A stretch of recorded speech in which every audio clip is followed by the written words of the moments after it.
నమస్తే. మనము ఇప్పుడు ప్రస్తుతం ఏముందండి, ఒక 2-3 నెలల నుంచి మాట్లాడుకుంటున్నాం. మేము టైం గుర్తులేదు, కానీ ఇప్పుడు మనం త్రిపుర రహస్యం అనేటువంటి ఒక అద్భుతమైనటువంటి గ్రంథం గురించి మాట్లాడుకుంటున్నాం. యాక్చువల్గా త్రిపుర అని ఎందుకన్నాడు? త్రిపుర అంటే ఏం లేదు, మనం 3 పురాలు, 3 స్థితులు, 3 అవస్థలు అంటే ఏంటి? కంటికి కనపడుతున్నటువంటి ప్రతి అవస్థలో ఆ భగవతత్వం ఉన్నది. అల్టిమేట్ ఏంటి? ఇది దాటిన తర్వాత కూడా ఉన్నది ఒకటే ఒక జ్ఞానం అని చెప్పటం జరిగింది. తర్వాత ఏంటి? ఒక్కొక్కళ్ళు ఒక్కొక్క భాష వాడడం జరిగింది. ఎందుకంటే ఒక ఋషి రాసింది కాదు. వేదాలంటే ఏంటి? మన ఋషుల యొక్క భావాలన్నీ క్రోడీకరించి వేదాలు ఉపనిషత్తుల సారాన్నంతా తీసుకొచ్చి బ్రహ్మసూత్రాలుగా భగవద్గీతగా మన మహానుభావుడు వ్యాస భగవానుడు రాశారు. తర్వాత కూడా ఎవరు ఏ ఉపాసన చేసుకుంటే ఆ ఉపాసనకు అనుగుణంగా వాళ్ళ అవగాహన, వాళ్ళు అర్థం చేసుకున్నది, వాళ్ళ అనుభవంలోకి రాసి పెట్టడం జరిగింది. ఏది? గ్రంథాల రూపంలో. అంటే ఒక గ్రంథం వచ్చిందంటే 100% వాళ్ళు అర్థం చేసుకొని అనుభవంలోకి లేకపోతే వచ్చే కష్టం. కాకపోతే ఇక్కడ మనం అర్థం చేసుకోవాల్సింది ఏంది? ఓవరాల్గా ఎవరు చెప్పిన కాన్సెప్ట్ మారలే, ప్రిన్సిపుల్ మారలే. కాకపోతే ఏంటంటే ఆ ప్రిన్సిపుల్ ఎలా మేనిఫెస్ట్ అయింది అనడానికి ఒక్కొక్కళ్ళు ఒక్కొక్క రకంగా పేర్లు పెట్టడం జరిగింది. ఇప్పుడు మనం మాట్లాడుకున్నటువంటి ఈ పుస్తకంలో ఏంటి ఉన్నదంతా? నిరాకారమైనటువంటి ఒక వండర్ఫుల్ ఒక జ్ఞానం అనండి, ఒక శక్తి అనండి, ఒక చైతన్యం అనండి ఉన్నది. దాంట్లో నుంచే మన కంటికి కనపడుతున్నదంతా ప్రకృతి వ్యక్తమైంది. దానికి ఏమన్నారు? కాసేపు ఒక హిరణ్య గర్భ అంటే ఒక కాస్మిక్ మైండ్, ఆ తర్వాత అది ఎక్స్పాండ్ చేసుకుంటూ పోయింది. తర్వాత బ్రహ్మ విష్ణు మహేశ్వరులు ఇలా సృష్టి అంతా మేనిఫెస్ట్ అయిందంటే ఏంటి? ఉన్న ఒకే ఒక చైతన్యంలో నుంచి అన్నీ వచ్చాయి అని చెప్పటం జరిగింది. అట్లాగే ఈ కాన్సెప్ట్ కూడా ఏంటి? ఒక్కొక్కళ్ళు ఒక్కో రకంగా చెప్పడం జరిగింది. కాన్సెప్ట్ మారలా. అంటే నిరాకారమైనటువంటి భగవతత్వాన్ని ఇలా ఉంది అని ఎవరు కూడా అంటే అనుభవంలోకి తెచ్చుకున్నాం, కానీ మన సెన్స్ ఆర్గన్స్తో మనం చెప్పలేమన్నారు. ఏంటి సెన్స్ ఆర్గన్స్? భగవతత్వాన్ని ముక్కుతో వాసన చూడలేము, ఆ తర్వాత నోటితో రుచి చూడలేము, కంటితోటి చూడలేము, చెవులతోటి వినలేము, స్పర్శతోటి మనం గ్రహించలేము. అంటే ఏంటి? సెన్స్ ఆర్గన్స్ దాటినటువంటి ఒక వండర్ఫుల్ శక్తి ఉన్నది. నువ్వు కూడా సెన్స్ ఆర్గన్స్ దాటేటువంటి స్థితికి గనక వెళ్ళగలిగితే దాన్ని నువ్వు ఎక్స్పీరియన్స్ చేయగలుగుతావు అని చెప్పటం జరిగింది. వాళ్ళు ఏంటి? మేము ఎక్స్పీరియన్స్ చేసామన్నారు. అంటే ఏంటి? వాళ్ళు ఏమన్నారు? నామరూపాల భగవతత్వానికి ఉన్నాయని వాళ్ళు చెప్పలే. కాకపోతే 100% వండర్ఫుల్ ఇంటెలిజెన్స్ జ్ఞానం ఒకటి. మన కంటికి కనపడుతున్న మనతో సహా అందరం అందులోని భాగమే. వాటి మీద అంశాలని కొంతమంది అంటే, కొంతమంది నా శక్తి అక్కడికి వచ్చిందని అంటే పేర్లు పెట్టడం జరిగింది. భగవద్గీతలో కూడా అదే చెప్పాడు. అన్నిటికీ నిరాకారమైన దాంట్లో నుంచే అష్టప్రకృతులు, జీవ చైతన్యం కూడా వచ్చిందయ్యా. కంటికి కనపడుతున్న చెట్టు కానీ, నీళ్లు కానీ, తర్వాత ఇంకోటి ఏంటి? ఎగురుతున్నటువంటి పక్షులు కానీ, నీళ్లలో ఉన్నటువంటి జలచర చరాచారాలన్నీ కూడా నా నుంచే వ్యక్తమైనవి అన్నాడు. అది వాళ్ళ అమ్మకి ఎవరికి? తనెవరు? యశోదకి చూపించాడు. నోరు తెరిస్తే మట్టి తిన్నావు, నోరు తెరవమంటే మొత్తం ఆయనలో అన్ని బ్రహ్మాండాలు కనపడ్డాయి. అంటే ఇక్కడ బ్రహ్మాండంలో అన్నీ కనపడ్డాయి అంటే మళ్ళీ కృష్ణుడు రూపంతో ఉన్న విషయం కాదు. ఎందుకంటే భగవాన్ అనేటువంటి ఒక వండర్ఫుల్ జ్ఞానంలో నుంచే కంటికి కనపడుతున్నటువంటి ప్రకృతి అంతా వ్యక్తమైందని చెప్పారు. ఇప్పుడు మనం చదువుతున్నటువంటి త్రిపుర రహస్యంలో కూడా ఏంటి? ఇది ఇంకా చెప్పాలంటే భగవద్గీత ప్రిన్సిపల్ చెప్పారు. అనుభవంలోకి తెచ్చుకున్న వాళ్ళకి విషయం అర్థమవుతుంది. నువ్వు ఆ జ్ఞానస్థితికి వెళ్ళాలి అంటే నీ దగ్గర ఉన్నవి వండర్ఫుల్గా 2 ఉన్నాయి. ఒకటేమో నీ దగ్గర జ్ఞానం ఉంది, ఒకటి శక్తి ఉంది. ఆ జ్ఞానము శక్తి తీసుకున్నటువంటి ఒక బాడీ ఉన్నది. ఆ బాడీ దాన్ని కర్మని నిష్కామ కర్మకు వాడు. ఆ తర్వాత నేమో బుద్ధినేమో భగవతత్వాన్ని మీదేమో బుద్ధిని ఒకే విషయం మీద నిలబెట్టు. ఆ తర్వాత నీ దగ్గర ఉన్నటువంటి ఇంద్రియాలని కంట్రోల్ పెట్టు, మనసుని బ్యాలెన్స్ చేసుకో. అప్పుడు నువ్వు జ్ఞానస్థితికి వస్తావు. సత్యం ఏంటి, అసత్యం ఏందని నీకే అర్థమయ్యి నువ్వు 3 గుణాలతో ఉన్నటువంటి శరీరం కాదు, 3 స్థితుల్లో ఉన్నటువంటి శరీరం నువ్వు కాదు అని నువ్వు గ్రహిస్తావు. ఎప్పుడైతే నువ్వు అలా గ్రహిస్తావో అప్పుడు నువ్వు సాక్షి స్థితిలో ఉండి, శరీరం అనేది జీవన్ముక్త స్థితి అంటారు, సాక్షి స్థితి ఏమన్నా కానీ అప్పుడు శరీరం ఉపయోగపడుతుంది. నీ మనసుకు నేనేదో చేశాను, నా వల్ల జరిగింది అనేటువంటి సంతోషం ఉండదు, జరగకపోతే దుఃఖం ఉండదు. ఇదంతా కూడా భగవతత్వంలో ఒక అంశ కదా అనేటువంటి విషయాన్ని గ్రహించడం జరుగుతుంది అని భగవద్గీతలో చెప్పిన ప్రిన్సిపల్ కూడా. ఇప్పుడు ఇక్కడ ఏంటి? ఇప్పుడు మన ఋషులు మహానుభావులు డైరెక్ట్గా సిద్ధాంతం చెప్పకుండా వాళ్ళు సంవాదం అని పెడతారు. అంటే ఏంటి, మీరు ఏ పుస్తకం తీసుకున్నా ఒకళ్ళు అడుగుతున్నట్టు ఒకళ్ళు చెప్తున్నట్టు ఉంటుంది. భగవద్గీతలు ఎవరు చెప్పారు? ఒక భగవతత్వం అనేటువంటి ఒక జ్ఞానం నేను భగవతత్వం కాదు అనేటువంటి ఒక జీవత్వానికి బోధించింది. నేను భగవతత్వం కాదు అని ఎవరు అనుకున్నాడు? అర్జునుడు అనుకున్నాడు. ఇప్పుడు ఈ పుస్తకంలో ఏంటి, ఇక్కడ కూడా ఈ త్రిపుర రహస్యాన్ని మొత్తం 3 భాగాలుగా ఏదో రాశారు. ఒకటేమో నిరాకారమైనటువంటి శక్తి యొక్క గొప్పతనం చెప్పారు, 2 జ్ఞానం అంటే చెప్పారు, 3 చర్య అంటే చెప్పారు. ఇక్కడ కూడా ఏంటి, ఒరిజినల్గా కొన్ని పాత్రలు సృష్టించారు. ఏంటి, సృష్టించడం అంటే లేదు, దత్తాత్రేయుడు పరశురాముడు మన భూమి మీద ఉన్నారు. ఈ పరశురాముడు ఎలాంటి వాడు, మొత్తం అంతా జయించి ఆ మనశ్శాంతి లేక ఇన్ని చేసినా నాకెందుకు రావటం లేదు అనేటువంటి విషయం గ్రహించినప్పుడు ఒక సత్సంగిని కలిసినప్పుడు పోయి నువ్వు దత్తాత్రేయుని గెలవయ్యా నీకు విషయం చెప్తాడన్నాడు. అప్పటికి దత్తాత్రేయుడు సంతృప్తి కాకుండా పో 12 ఉపాసన చేసుకురమ్మని పంపిస్తాడు. ఒక 12 సంవత్సరాలు ఉపాసన చేశాడు. ఆ తర్వాత కర్తృత్వ కర్మ చేశాడు, యజ్ఞాలు చేశాడు, యాగాలు చేశాడు. అయినా అతనికి సంతృప్తి కలగలేదు. అప్పుడు ఎప్పుడైతే సత్సంగం అనేటువంటి మన దత్తాత్రేయుడి దగ్గరికి వచ్చాడో ఆయన చెప్పటం మొదలుపెట్టి ఏమని, ముందు నువ్వు విచారణ చేసి ఏదైనా గ్రహించుకోవయ్యా, విచారణ లేకుండా నీకేమి గ్రహించకూడదు అనేటువంటి విషయం చెప్పిన తర్వాత దీన్ని మొత్తంగా ఒక గ్రంథ రూపంలో సుభేదనుడు అనే ఆయన మన ఎవరైనా నారద మహర్షికి చెప్తున్నట్టుగా రాసి మళ్ళీ దీన్ని మొత్తం టోటల్గా 22 చాప్టర్లు రాశారు. సరే, 1 నుంచి అమ్మ మహత్యం చెప్పడం జరిగింది. తర్వాత కథల రూపంలో ఎలా చెప్పారు అంటే, హేమచూడు అనేటువంటి రాజుని హేమలేఖ అనేటువంటి ఆయన భార్యని సృష్టించి, హేమలేఖ జ్ఞాని, ఆవిడ సత్సంగి. ఈయనకేం చెప్తుంది, నువ్వు నాకు ఎంత అదృష్టవంతుని, నీ అంత అందమైన భార్య నాకు వచ్చిందంటాడు. నా అందం వల్ల నీకు ఆనందం లేదు నాథ, పొరపాటు పడుతున్నావు.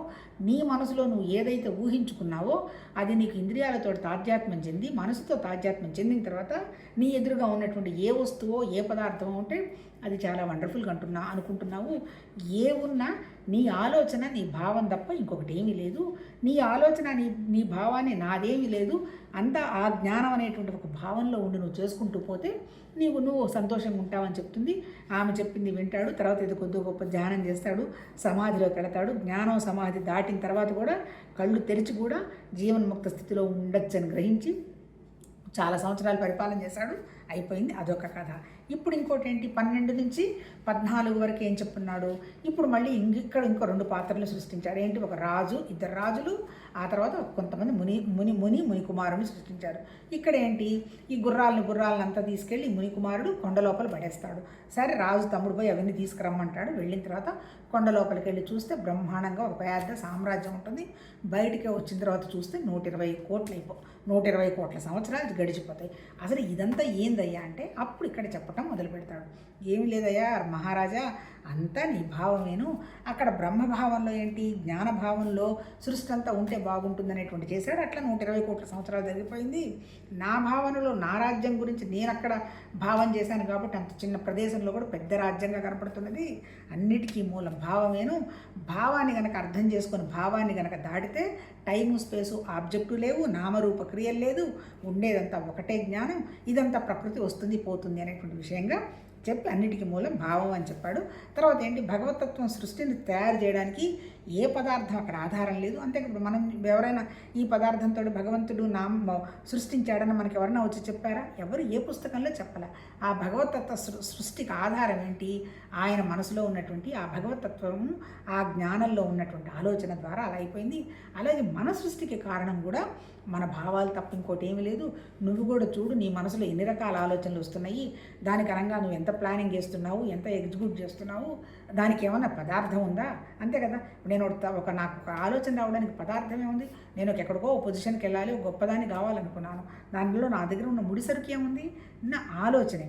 కాకపోతే నీ భావాలు ఎందుకు నెరవేరటం లేదు అంటే నువ్వు భావం లిమిటెడ్గా చేశావు. లిమిటెడ్ భావం చేయకు, నేను కూడా భగవతత్వం అనేటువంటి భావం చేస్తే నెరవేరుతుంది అని అసలు సృష్టి ఎట్లా వ్యక్తమవుతుంది, మనం ఎవరు అని చెప్పటం మొదలుపెట్టారు. నిన్న మనం ఏం చదివాము, ఈ సృష్టి భగవతత్వమే చేసినటువంటి జ్ఞానంలో మిగిలినవన్నీ ఎందుకు కనపడుతున్నాయి అంటే దానికి కారణం బాహ్యంగా మనకు ఒక వస్తువు కనపడటానికి కారణం అవిద్య వల్ల కనపడుతుందయ్యా, అంతకంటే ఇంకేమీ లేదు.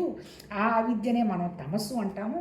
నిజంగా పూర్ణంగా వ్యాపించిన దాంట్లో ఖండం లేదు కదా. ఎక్కడైతే నువ్వు ఆ ఖండం ఉందని చూస్తావో అక్కడ బాహ్యంగా వేరే చూస్తున్నావు అంటే భేదం మొదలైంది అని చెబుతూ ఏమన్నాడు ఇంకా ఆ తర్వాత సముద్రం ఉంది, సముద్రంలో ఉన్నటువంటి తరంగం అంటే ఏంటి, అలలు ఉన్నాయి, తర్వాత బుడగలు ఉన్నాయి, నురుగున్నాయి, వీటన్నిటిలో ఉన్నటువంటి శక్తి ఎక్కడిది, ఆ నీళ్ల శక్తిను. అట్లాగే ఒరిజినల్గా సృష్టి ఏంటి, ఆ భగవతత్వ జ్ఞానం చైతన్యమే. అదేంటి అన్నిట్లో ఇప్పుడు తరంగంలో, బుడగల్లో, తర్వాత ఇంకోటి ఏంటి నురుగులో అంతా ఉంది, నీళ్లే కదా. అదే చైతన్యం, అదే అంశ అంతా వ్యాపించిందయ్యా. ఆ వ్యాపించున్నటువంటి అంశనేమన్నారు, శివతత్వం అన్నారు. అంతే, శివతత్వం అన్నారు. కంటికి కనపడకుండా ఉన్నటువంటి ఆ నిరాకారమైన తత్వాన్ని ఏమన్నారు, పరతత్వం అన్నారు.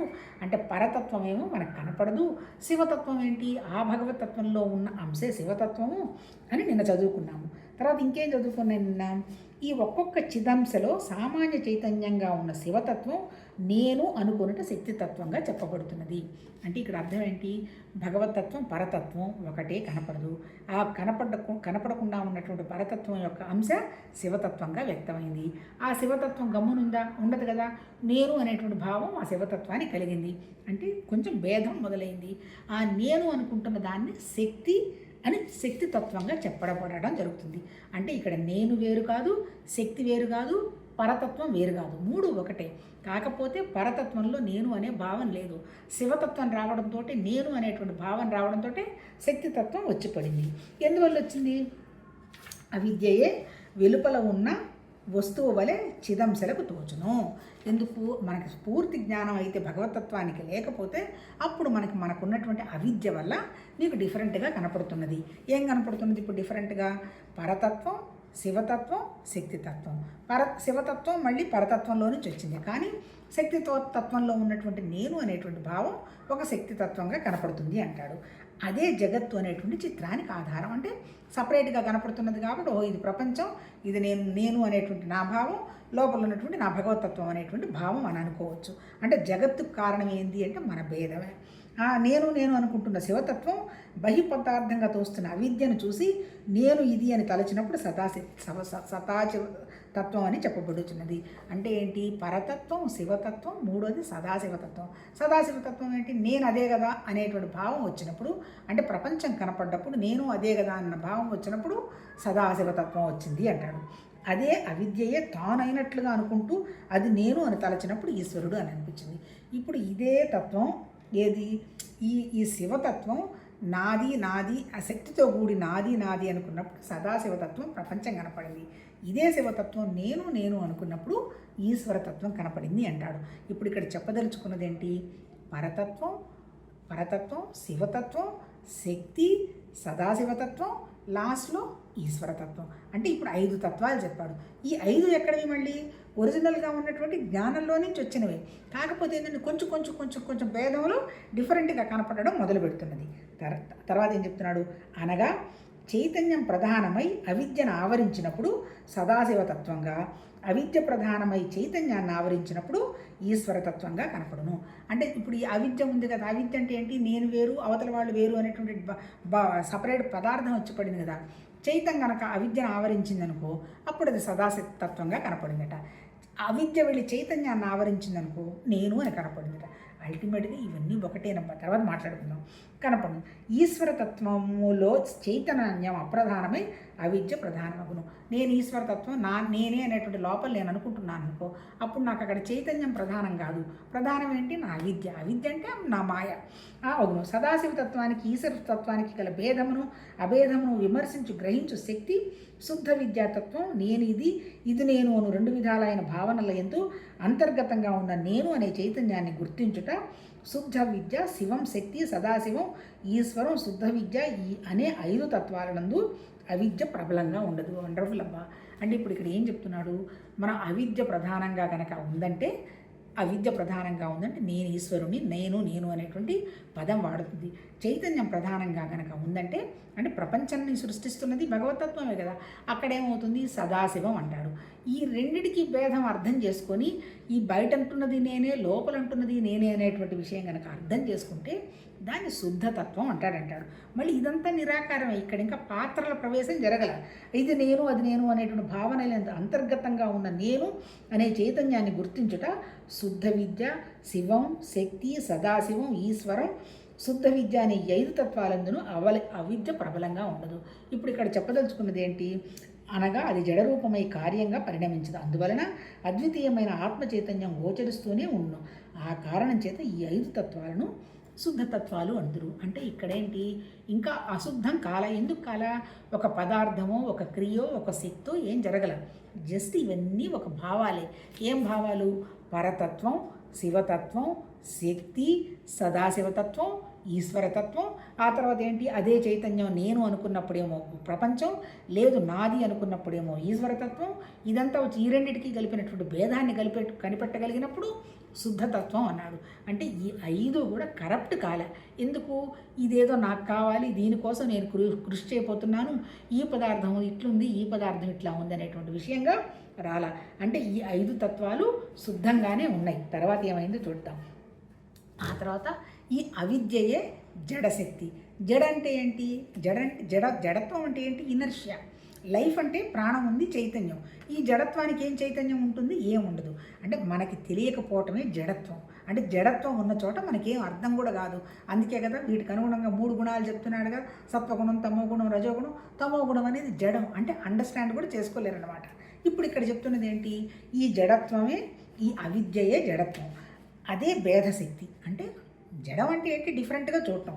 శుద్ధతత్వాల సృష్టికి పిమ్మట జడశక్తి బలాన్ని పొంది ప్రధానమై చైతన్యం అప్రధానం అగును.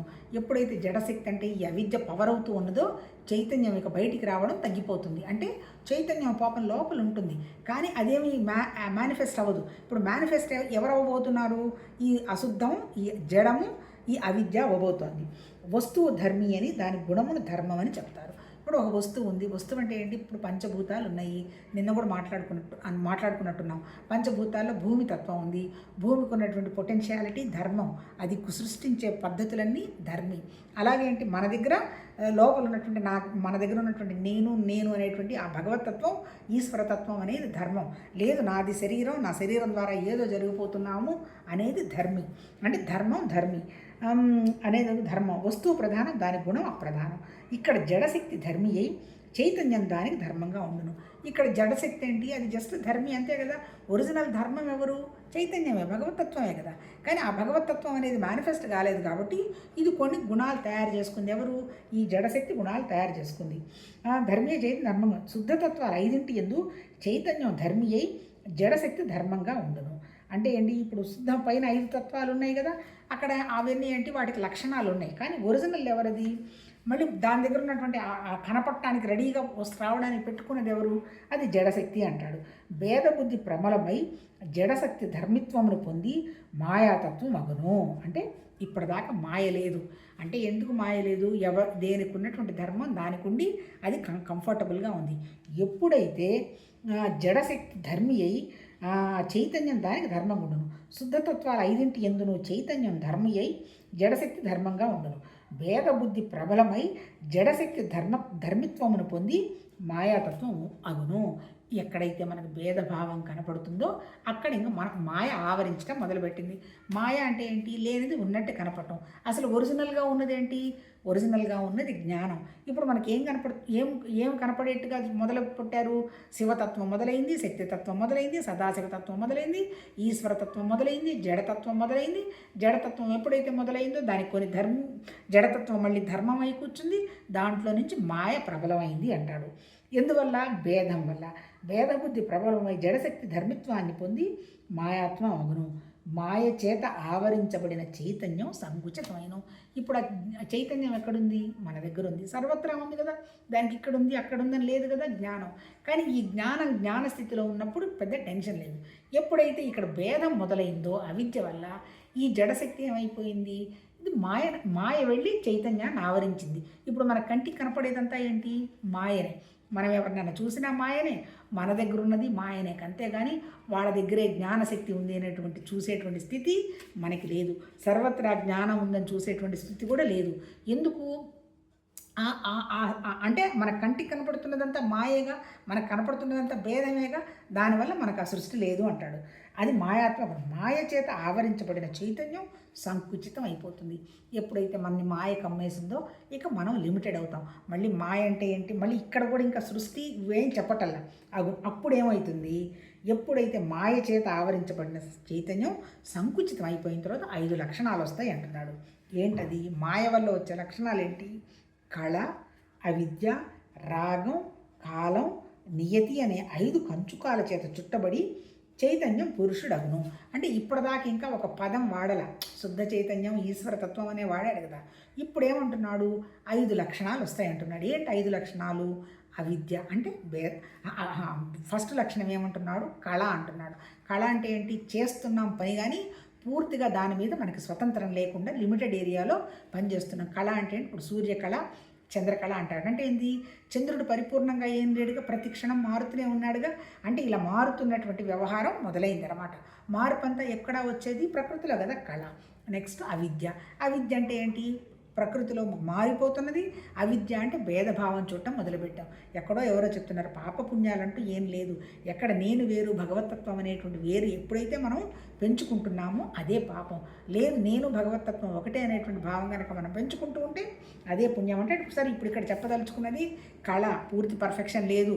నెక్స్ట్ అవిద్య, భేదభావం ఉంది.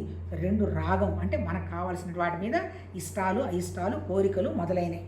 ఆ తర్వాత ఎప్పుడైతే రాగం వచ్చిందో, ఇష్టం వచ్చిందో దాంతో ఏమొచ్చేసింది? ఒక కాలం. అంతే కదా. ఇప్పుడు నాకు వస్తువు కావాలి, ఎన్నాళ్ళు పడుతుంది, ఎప్పటిలోపల మీరు తయారు చేస్తారు అంటాం. అంటే టైం ఫిక్స్ అయిపోయింది.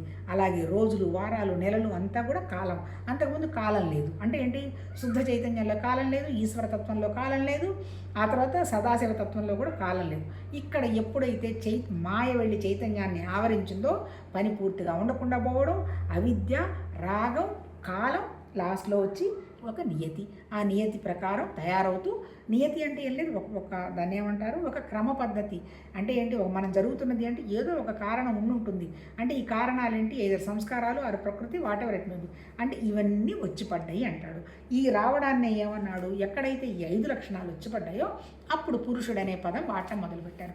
పురుషుడు అంటే మళ్ళీ స్త్రీ పురుషుల భేదం కాదు. పురుషుడు అంటే ఇప్పుడు ఈ 5 లక్షణాలు ఉన్నటువంటిది ఒక వ్యక్తిత్వం మొదలైనట్టు లెక్క అనమాట. తర్వాత కొంచెం కర్తృత్వం, కళ, కొంచెం తెలిసి ఉండుట, అవిద్య, ఇది నాది అగునుగాక అనే కోరిక, రాగం, ఆయుష్ను అనుసరించినటువంటి దినాలు, మాసాలు, సంవత్సరాలు అనే పరిణామమే కాలం, ఈ 4ంటికి లోబడి ఉండుట నియతి, పరం అని అంతవరకు ఆపేశాడు. తర్వాత ఏంటి? ఇప్పుడు ఈ 5 లక్షణాలు ఉన్నటువంటి పురుషుడి లక్షణాలు ఏమంటాడు? అంటే ఇది ప్రకృతిని ఆవరించినటువంటి పురుషుడు. ప్రకృతిని ఆవరించకుండా ఉన్నటువంటి పురుషుడు ఉన్నాడుగా. పురుషుడు అంటే ఏంటి? చైతన్యమే. మళ్ళీ అక్కడేం చెప్తున్నాడు? అక్కడ 5 కంచుకాలు ఉన్నాయట. కంచుకాలు అంటే ఏంటంటే ఒక పొరల్లాగా అనమాట. ఇక్కడేమంటున్నాడు? ఆ పరమశివునికి, పరమశివుని అంటే ఒరిజినల్గా ఉన్నటువంటి భగవతత్వ జ్ఞానానికి ఉన్న లక్షణాలు చెప్తున్నాడు. భగవద్గీతలో 6 లక్షణాలు చెప్పాడుగా భగవాన్ అని. ఇక్కడ 5 లక్షణాలు చెప్తున్నాడు. ఏంటి? పరమశివునకు సర్వకర్తృత్వం. అంటే ఏదన్నా అన్ని తన ద్వారా అయిపోతా కానీ నేను ఈ పని చేయాలి, ఆ పని చేయాలని లిమిటేషన్స్ లేవు. సర్వజ్ఞతం అంతా తెలుసు, తెలియదంటూ ఏమీ లేదు. నిత్యతృప్తం అంటే ఇంకా ఆ కోరిక ఈ కోరికలు కాకపోతే కంటెంట్మెంటేగా అది ఉన్నది. నిత్యత్వం అంటే సర్వం ఎప్పుడు ఎల్లవేళలా ఉంది. కొన్నాళ్ళు ఉండబోయే ప్రకృతిలాగా కాదు, అది పర్మనెంట్గా ఉంది. స్వాతంత్రం అనేటువంటి 5 శక్తులు కలవు. అంటే ఏంటి? ఆ పరమతత్వ జ్ఞానంలో ఈ 5 శక్తులు ఉన్నాయంటే సర్వజ్ఞత, సర్వత్రా వ్యాపించి ఉండడం, లిమిటేషన్స్ లేకుండా ఉండడం, కోరిక లేకుండా ఉండడం, అది వండర్ఫుల్గా ఉంది. అనే సంకుచితములైన 5 కంచుకములైనవి.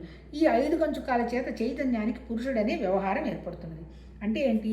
అక్కడ లిమిటెడ్గా ఉన్న 5 కంచుకాలకి అంటే పురుషుడు, ప్రకృతి అనే పదం బదులు ఏమైనా పురుషుడు అనే పదం వాడారో తెలియదు, కానీ ఇక్కడ కూడా మళ్ళీ పురుషుడు అనే పదమే వాడటం జరుగుతుంది. పురుషుడు అంటే ఏంటి? పురుషోత్తమ ప్రాప్తి యోగంలో భగవద్గీతలు చూసాం కదా. అంటే ఏంటి? భగవతత్వ లక్షణాలు ఉండడం అయి ఉండొచ్చు. ఇప్పుడు ఇక్కడ ప్రకృతికి సంబంధించిన విషయం చెప్పాడు.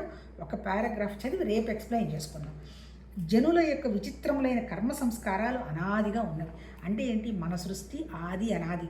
ఎప్పుడు మొదలైందో ఎప్పుడు, ఎక్కడ బిగినైందో, ఎక్కడ అంతం అవుతామో కూడా మనకి ఏమీ తెలియదు.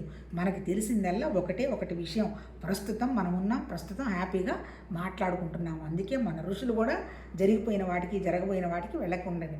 ప్రస్తుతంలో నువ్వు ఉన్నావు అంటేనే ఏ ఆలోచన లేని మనసు కనుక ఉండగలిగితే అదే భగవతత్వం అని ఆ మహానుభావులు చెప్పారు. అదే నిరాకారమైనటువంటి జ్ఞానం అని వాళ్ళు చెప్పడం జరిగింది. ఇక్కడ చెప్పింది ఏంటి? ఈ విచిత్రమైనటువంటి కర్మ సంస్కారాలు ఎప్పుడు మొదలైనవో తెలియదు, అనాదిగా ఉన్నాయి. సృష్టి యొక్క ఆరంభంలో ఆ సంస్కారాలన్నీ ఒక పెద్ద ముద్ద వలె చైతన్యంలోని జ్ఞానశక్తిని ఆశ్రయించి ఉండను. ఏదైనా సరే మనం డిబేట్ చేస్తే ప్రతి చోట మనం క్వశ్చన్ చేయొచ్చు. కాకపోతే నాకు ఒక గురువుగారు చెప్పారు, స్పిరిచువాలిటీలో డెమోక్రసీ లేదు, ఇది ఎందుకైంది, అదేందుకంతే తిక్క క్వశ్చన్స్ లేవు. ఇప్పుడు ఈ పుస్తకంలో వాళ్ళు చెప్పింది ఏంటి? ఫస్ట్ జ్ఞానం ఉంది, సర్వత్రా వ్యాపించినటువంటి జ్ఞానం సృష్టిలాగా వ్యక్తమైంది.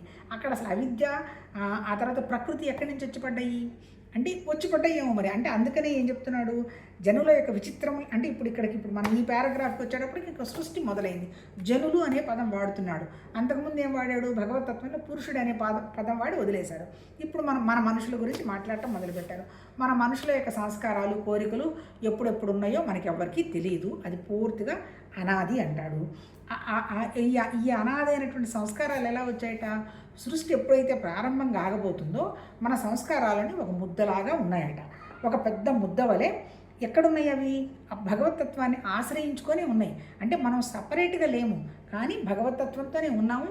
కాకపోతే నా దగ్గర సంస్కారాలు ఉన్నాయి, నాకు ప్రకృతి అనేటువంటి విషయం నాకు తెలిసిపోతుంది అన్నమాట. ఆ సంస్కారాల ముద్దను ప్రకృతి అంటారు. అంతే. అంటే ఏంటి? ప్రకృతి వెళ్ళి భగవతత్వాన్ని ఆశ్రయించుకొనింది. అప్పటికే ఈ ప్రకృతికి కొన్ని సంస్కారాలు ఉన్నాయి. పుణ్యాలు పాపాలు మిశ్రమలు అని కర్మలు 3 విధాలుగా ఉండును. అంటే ఏంటి? మళ్ళీ ఇక్కడ 3 గుణాలు చెప్పపోతాడు తర్వాత. పుణ్యాలు పాపాలు మిశ్రమ గుణాలు అనేటువంటి లక్షణాలు కర్మలకు ఉన్నాయి. అంటే ఏంటి? సత్వగుణంలో ఒక పుణ్యమే ఉంటుంది, రజోగుణంలో పుణ్యం పాపం 2 ఉంటాయి. మనకు అన్నీ తెలుసు, మంచేందో తెలుసు, చెడోదో తెలుసు. తమో గుణంలో మళ్ళీ పాపమే ఉంటుంది. అంటే 3 మిశ్రమ కర్మలు ఉన్నాయి. ఎవరికి? ప్రకృతికి. అంటే ప్రకృతిలో కూడా అన్నీ మంచివే ఉండవు, అన్నీ చెడే ఉండవు. మంచి ఉంటుంది, చెడు ఉంటుంది. మరి ఏ వస్తువుని తీసుకున్నా, ఏ మనిషిని తీసుకున్నా మనకి 3 కనపడతాయి. అందువలన వాటి సంస్కారాలకు ముద్దయైన ప్రకృతి కూడా సత్వరజో తమస్సు అనే 3 రూపాలను కలిగి ఉంటును. సేమ్ థింగే భగవద్గీతలో చెప్పాడు. వేదాల్లో చెప్పింది కూడా అది. ఎన్నో కాన్సెప్ట్స్ ఉన్న 3 కాన్సెప్ట్స్ మీదే నిలబడ్డారు: సత్వగుణం, తమోగుణం, రజోగుణం. ఇక్కడ చెప్తున్నది కూడా ఏంటి? ఈ ప్రకృతి జ్ఞానాన్ని ఆవరించుకొని దానికి కొన్ని మిశ్రమ గుణాలు పెట్టుకొని ఉన్నది. దానివల్ల కొన్ని పాపపుణ్య వాటికి సంబంధించినంత ఒక బ్యాగేజ్ తయారైంది. ఆ బ్యాగేజ్ని ఏమంటాడు అంటే ప్రకృతి అంటారు. ఆ ప్రకృతి మళ్ళీ 3 గుణాలను కలిగి ఉంది అంటాడు. భగవద్గీతలో కూడా అదే చెప్పాడు. మన దగ్గర కూడా 3 గుణాలు ఉంటాయి అనే 3 రూపాలను కలిగి ఉండును. సత్వం తమో అనే 3 రూపాలను కలిగి ఉండును. జీవులకు సంబంధించి ఈ ప్రకృతియే ఒక దశ యందు చిత్తం అని చెప్పబడుతుంది. జీవులకు సంబంధించి వండర్ఫుల్ అబ్బా, ఈ ప్రకృతియే ఒక దశ యందు చిత్తం అని చెప్పబడుతుంది. మనం చాలా క్యాజువల్గా వాడేస్తాం. చిత్తం అంటాము, చైతన్యం అంటాము, బుద్ధి అంటాము, అహంకారం అంటాము, మనసు అంటాము. ఇక్కడ చిత్తం అంటే ఏం చెప్తున్నాడు అంటే, చిత్తం అంటే ప్రకృతి. అంటే ఇప్పుడేంటి? మనకు భగవద్గీత గనక వెనక్కి వెళితే అంతా నానించే వచ్చింది అన్నాడు. ఏమేమి వచ్చాయి? మన పంచభూతాలు వచ్చాయి అన్నాడు. పంచభూతాలకు సంబంధించినటువంటి ఇంద్రియాలు ఎక్కడున్నాయి? వాడికి సంబంధించేగా ఇంద్రియాలు మనతో ఉన్నది. వీటితో పాటు మన దగ్గర ఉన్నాయని ఎవరికి తెలుస్తున్నాయి? మన మనసు, మన బుద్ధి, మన అహంకారానికి తెలుస్తున్నాయి. మనసు, బుద్ధి, అహంకారం మళ్ళీ ప్రకృతి, అవి డిఫరెంట్ కాదు. ఈ మనసు, బుద్ధి, అహంకారాన్ని ఇక్కడ ఏమని చెప్తున్నాడు ఆయన? దాన్ని చిత్తం అంటున్నాడు. ఇప్పుడు భగవతత్వం అనేది చైతన్యం, చిత్తం అనేది ప్రకృతి. ఇప్పుడు నాకు కొన్ని జ్ఞాపకాలు ఉన్నాయి. ఎక్కడి నుంచి ఉన్నాయి నా జ్ఞాపకాలు? నా ప్రకృతిలో ముద్దలాగా కొన్ని జ్ఞాపకాలు పెట్టుకున్నాయి. ఏంటి? మంచి చెడు, అది కాదు ఇది కాదు అనేటువంటి విషయం పెట్టుకున్నాం అనమాట. ఇప్పుడు ఏం చెప్తున్నాడు? ఇది చిత్తం అంటున్నాడు. చిత్తం అంటే ఏంటి? ప్రకృతి అంటాడు. జీవులకు సంబంధించి ఈ ప్రకృతి ఒక దశ యందు చిత్తం అని చెప్పబడుతున్నది. అది గాఢ నిద్ర యందు ప్రకృతి అని, జాగ్రస్వప్నముల ఆరంభంలో చిత్తం అని చెప్పబడుతుంది. బాగా నిద్రపోతున్నాము, అప్పుడు మనం ఏమంటాము? నేచర్ అంటాం. నేచర్లో ఏంటి? ఆకలి, నిద్ర, భయం, మైథునం నేచర్ లక్షణాలు. నేచర్ అంటే ప్రకృతి లక్షణాలు. ఇప్పుడు మనం దీర్ఘంగా నిద్రపోతున్నప్పుడు దాన్ని ఏమంటాము? అప్పుడు చిత్తం అంటారు. చిత్తము లేదు, మనసు లేదు, బుద్ధి లేదు, ఏమీ లేదు. ఒక ప్రకృతితో మనం తాధ్యాత్మ్యం చెందుతూ నిద్రపోతూ ఉంటాం. అప్పుడు చిత్తం లేదు, దాన్ని ప్రకృతి అన్నారు. ఎప్పుడైతే మనం నిద్ర లేచామో మన బుద్ధి పనిచేయటం మొదలు పెడుతుంది. అప్పుడు దాన్ని ఏమన్నాము? పనిచేస్తున్న మన బుద్ధిని, మనసుని, అప్పుడు దాన్ని చిత్తం అన్నాం. అంటే ఏంటి? ఆ వాసనల యొక్క ముద్దగా ఉన్న ఈ ప్రకృతి అవ్యక్తం అని చెప్పి ఇప్పుడు నిద్రపోతున్నాము. మన దగ్గర ఉన్నటువంటి సంస్కారాలు ఏంటో మనకు తెలియదు. అది ఒక ముద్దలాగా పడున్నది. వాటినే వాసనలు అన్నారు. రాత్రిపూట నిద్రపోతున్నప్పుడు మనకేం తెలియదు అంటే వాటిని అవ్యక్తంగా ఉన్నటువంటి మన సంస్కారాలు అన్నారు. వాసనల సముదాయంతో అనగా ప్రకృతితో కూడినటువంటి చైతన్యమే మళ్ళీ చిత్తం. ఇక్కడ మళ్ళీ ఏం చెప్తున్నాడు? భగవతత్వాన్ని దాటి మనం రాలే, అంతే కదా. ఆ నిరాకారమైనటువంటి జ్ఞానంతోనే మనం కనెక్ట్ అయ్యి ఉన్నాం. ఇప్పుడు ఇక్కడ ఏం చెప్తున్నాడు? విడిపడినటువంటి ప్రకృతి ఉంది కదా, ఈ ప్రకృతితో ఎవరున్నారు? 24 గంటలు భగవతత్వం ఉన్నది. కాకపోతే నేనున్నానని అది మనకి చెప్పదు. ఎందుకు? మన మాయతోటి దాన్ని మనం కప్పిపడేశాం కాబట్టి. ఇప్పుడు మన మాయను తొలగించుకుంటే అది నా దగ్గరే ఉన్నది అనేటువంటి విషయాన్ని నేను గ్రహించగలుగుతా. ఇప్పుడు ఆయన ఏం చెప్తున్నాడు? ఈ ప్రకృతి అనేది అవ్యక్తంగా ఉన్నది. ఈ వాసనల సముదాయంతో అనగా ప్రకృతితో కూడిన చైతన్యమే చిత్తము. ఇప్పుడు ఈ వాసనలు ఉన్నాయిగా మన దగ్గర. అంటే ఏంటి, ప్రకృతిలో మనం నిద్రపోతున్నప్పుడు మనం ఫస్ట్ సృష్టి మొదలైన తర్వాత మన వాసనలకు అనుగుణంగా కొన్ని ఉన్నాయి అంటున్నాడు కదా, అవే వాటిని గుణాలు అంటున్నాడు కదా, వాటిని మిశ్రమ కర్మలు, మంచి కర్మలు, చెడ్డ కర్మలు అంటున్నాడు కదా. ఇవన్నీ ఎక్కడున్నాయి? అవ్యక్తంగా ఉన్నాయి, మనకు తెలియదుగా. ఇప్పుడు మనం ఏ క్షణంలో ఎలా ప్రవర్తించబోతున్నామో మనకేం తెలియదు, ఏం కోరుకోబోతున్నామో తెలియదు, ఏ పని చేయబోతున్నామో కూడా మనకు తెలియదు. అవన్నీ ఉన్నాయి. దాన్ని ఏమన్నాడు అంటే ఈ మహానుభావుడు అవ్యక్తం అని చెప్పబడుతుంది. వాసనల సముదాయంతో అనగా ప్రకృతితో కూడిన చైతన్యమే మళ్ళీ చిత్తం అన్నాడు. అంటే ఇక్కడ మళ్ళీ చెప్పదలుచుకున్నది ఏంటి, చైతన్యం చిత్తం వేరని చెప్పటల్లా. అంటే ఏంటి, భగవతత్వ జ్ఞానం ప్రకృతితో కూడింది కాబట్టి అది చిత్తమైంది. ఇప్పుడు మనం ఈ ప్రకృతిని తీసేసుకున్నాం అనుకోండి, సపోజు ఈ ప్రకృతి మనల్ని ఏం చేయటం లేదనుకోండి, అప్పుడు మనం ఏ స్థితిలో ఉన్నట్టు, మన చైతన్యం. ఈ చైతన్యాన్ని కప్పేసింది ఎవరు? మాయ. అంటే మళ్ళీ మాయ, ప్రకృతి, చిత్తం మళ్ళీ అన్నీ ఒకటే. కానీ ఒరిజినల్గా ఉన్నది ఏంటి, అది చైతన్యం, అది జ్ఞానం. కాకపోతే అది మనతో ఉన్నది, సర్వత్రా ఉన్నది. మనం ఎప్పుడైతే దాన్ని పట్టించుకోవటం లేదో, అదేమెందుకు, దానికి నామరూపాలు లేవు, క్రియలు లేవు, ఏం లేదు, అది ఒక సర్వజ్ఞంగా ఉంది, సర్వత్రా ఉంది, చూస్తూ ఉన్నది. ఏమని చూస్తుంది? ఇప్పుడు మనం ఇవన్నీ వదిలించుకొని మనం కూడా చూసే స్థితికి వెళ్ళామనుకోండి, దాన్ని మనం గ్రహించుకోగలమని చెప్తున్నారు. ఎవరు చెప్పినా ప్రిన్సిపుల్ ఏం మారట్లేదబ్బా. నిరాకారమైనటువంటి భగవతత్వంలాగా మన సంస్కారాలు, ఆశలు, కోరికలు, వాసనలు కనుక తీసేసుకుంటే మనకి భగవతత్వానికి తేడా లేదు. అప్పుడు అసలు దుఃఖం అనే పదమే లేదు. దుఃఖం అంతా ప్రకృతిలో ఉన్నటువంటి 3 గుణాల్లోనే. ఈ 3 గుణాలను మనం గుర్తించి కనుక తీసేసుకున్నాము అంటే అంతకంటే ఆనందం ఏం లేదు. చూద్దాం, చాలా అంటే ఇదే, ఎవరు చెప్పినా ఇదే, కాకపోతే పేర్లు మారుతున్నాయి, ఇంకొంచెం క్లియర్గా చెప్పారనిపిస్తుంది. వాడు క్యాజువల్గా మనసు, బుద్ధి, చిత్తం, అహంకారం 4 అంతఃకరణలో స్ట్రక్చర్ ఒకటే, ఫంక్షన్స్ వేరు, ఇలా ఉంది. కానీ అసలు చిత్తం ఎట్లా ఏర్పడింది అంటే ప్రకృతిలో నుంచి చిత్తం వచ్చింది అంటాడు. చిత్తాన్ని కనుక మనం, ప్రకృతి అని కనుక మనం గ్రహించామంటే మనం చైతన్య స్థితిలో ఉండొచ్చు. చైతన్య స్థితి మనతోనే ఉన్నది కాబట్టి అది చూద్దాం, రేపు కంటిన్యూ చేద్దాం.